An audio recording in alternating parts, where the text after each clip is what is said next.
Alors la partie 11 maintenant, modification aux travaux, modification dans l'importance et la nature des travaux, augmentation de la masse de travaux. En cas d'augmentation de la masse des travaux, l'entrepreneur est tenu d'exécuter les travaux supplémentaires tant que l'augmentation évaluée au prix initiaux n'excède pas le quart du montant initial des travaux. Le montant de l'augmentation, évalué dans les mêmes conditions que les prix fixés au marché, est ajouté au prix prévu au contrat. S'il y a lieu, les délais d'exécution sont modifiés en conséquence. Si l'augmentation est de plus du quart, l'entrepreneur a le droit de demander la résiliation de son marché. Il en sera de même pour le maître de l'ouvrage si la cause de cette augmentation n'est pas de son fait. Diminution de la masse des travaux.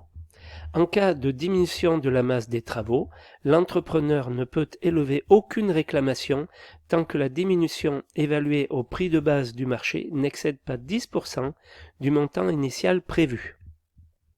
Si la diminution est supérieure à cette fraction, l'entrepreneur peut prétendre à une indemnité de dédommagement de ses dépenses, de ses frais généraux et du bénéfice qu'il aurait pu réaliser dans l'exécution des travaux prévus et abandonnés.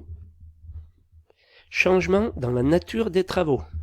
En cas de changement dans la nature des ouvrages ordonnés par le maître de l'ouvrage et résultant de circonstances qui ne sont ni de la faute ni du fait de l'entrepreneur, celui-ci est en droit de demander une indemnité, le dédommageant des frais supplémentaires résultant pour lui de ces modifications à condition de les justifier.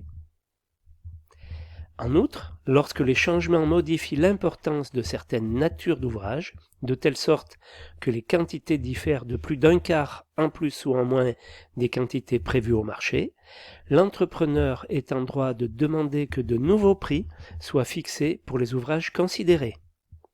Ces prix font l'objet d'un avenant ou d'un bordereau supplémentaire de prix signé des deux parties contractantes. Formalité à remplir en cas de modification dans l'importance ou la nature des travaux. Le maître de l'ouvrage devra faire connaître par écrit les modifications qu'il envisage d'autoriser ou d'apporter à l'importance ou à la nature des travaux. Ces modifications devront, s'il y est donné suite, faire l'objet d'ordres de service contresignés par le maître de l'ouvrage, dans lesquels seront précisés en particulier le montant des travaux en résultant, ou à défaut les modalités de calcul de leur prix, l'incidence de ces modifications sur les délais d'exécution. Formalité à remplir en cas de modification dans l'importance ou la nature des travaux. L'entrepreneur ne pourra pas se prévaloir des dispositions précédentes s'il n'a pas fait les réserves nécessaires dans un délai de 15 jours à compter de la réception de ces ordres de service. Travaux sans autorisation.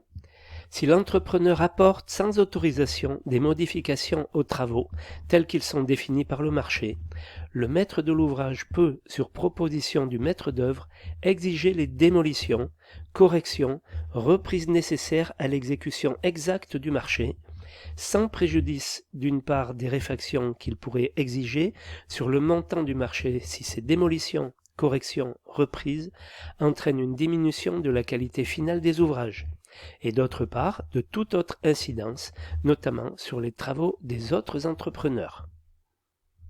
Le maître de l'ouvrage ne doit aucun paiement supplémentaire si les ouvrages modifiés ont entraîné pour l'entrepreneur des dépenses supplémentaires à celles afférentes aux ouvrages initialement prévus.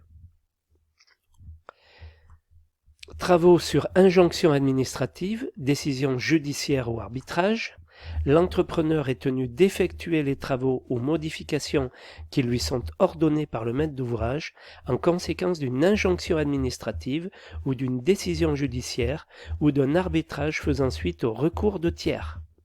Ces travaux sont pris en attachement et réglés conformément aux dispositions des articles qu'on verra après, sauf si leur origine est imputable à une faute de l'entrepreneur.